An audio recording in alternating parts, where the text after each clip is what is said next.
যোদ্ধা কিন্তু এখনো অন্যমনস্ক হন না কিছু বললে, কিন্তু ইয়াঙ্গার জেনারেশন 1 মিনিটে মোবাইল এখানে অন্যমনস্ক হয়ে যাচ্ছে, কনসেন্ট্রেশন আর রাখতে পারছে না। এটা কিন্তু ওই স্কুল থেকেই শেখা আমাদের। এখনো কিন্তু যদি কিছু মনে পড়ে ওই বন্ধুরা যারা এখনো রাত্রি 2টোর সময় ফোন করলেও কিন্তু ফোন ধরে, কোনোভাবে আমাদেরকে গাইড করে, কোনো দুঃখ হলে শেয়ার করি, ওরাও আমাদের সবসময় সান্ত্বনা দেয়। কেনা সব হয়ে গেছিলো যে ক্লাসে ঢুকলাম, যখনই পৌঁছলাম আমার ব্যাগ কেউ চুরি করে নিত, টিফিন কেউ চুরি করে নিত, খুব মনে হতো কি র্যাগিং হচ্ছে, ক্লাসে খুব খারাপ লাগতো। কিন্তু এরাই আমাকে বাংলা পড়িয়ে মাঝে মাঝে ক্লাসের পর শিখিয়ে এরকম জায়গায় নিয়ে গেল যে ক্লাসের টপ 5 জনের মধ্যে বাংলায় থাকতে পারলাম।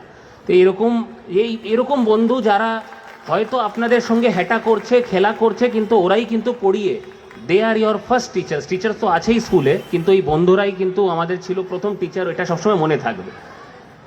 এখনও মনে পড়ে ওই পরীক্ষাগুলো, এক্সাম তো সবারই মনে থাকে, ওই পরীক্ষাগুলো যেখানে আমার সবসময় কিন্তু শেষে আনসার অবধি পৌঁছতে কিন্তু একটা সিলি মিস্টেক হয়ে যেত, কিছু না কিছু ক্যালকুলেশন করে লাস্টে আনসার কিন্তু ভুল বেরিয়ে যেত। কিন্তু সব সময় টিচার আমাদেরকে স্টেপ মার্কসগুলো দিয়ে দিত। হ্যাঁ, 3টে লাইন তুমি ঠিক লিখেছো, আনসারে ক্যালকুলেশনে ভুল হয়েছে, ঠিক আছে, তুমি স্টেপ মার্কস পাবে। জীবনেও কিন্তু এটাই শেখা कि আপনি কিন্তু নিজের জায়গায় পৌঁছতে পারেন না পারেন, কিন্তু যদি সঠিক পথ ধরে যান তাহলে স্টেপ মার্কস সবসময় পাবেন। জীবনে প্রসেস কিন্তু চলতে থাকবে। আপনি যদি সঠিক পথে থাকেন, process is more important than the destination. আমরা সবাই হয়তো যে জায়গায় যেতে চাইছি একদম সঠিক জায়গা হয়তো নাও পৌঁছতে পারবো, কিন্তু ওই স্টেপ মার্কস পেয়ে কিন্তু প্রসেসে আমরা কিন্তু এগিয়ে যাবো। এটা স্কুলে শেখা।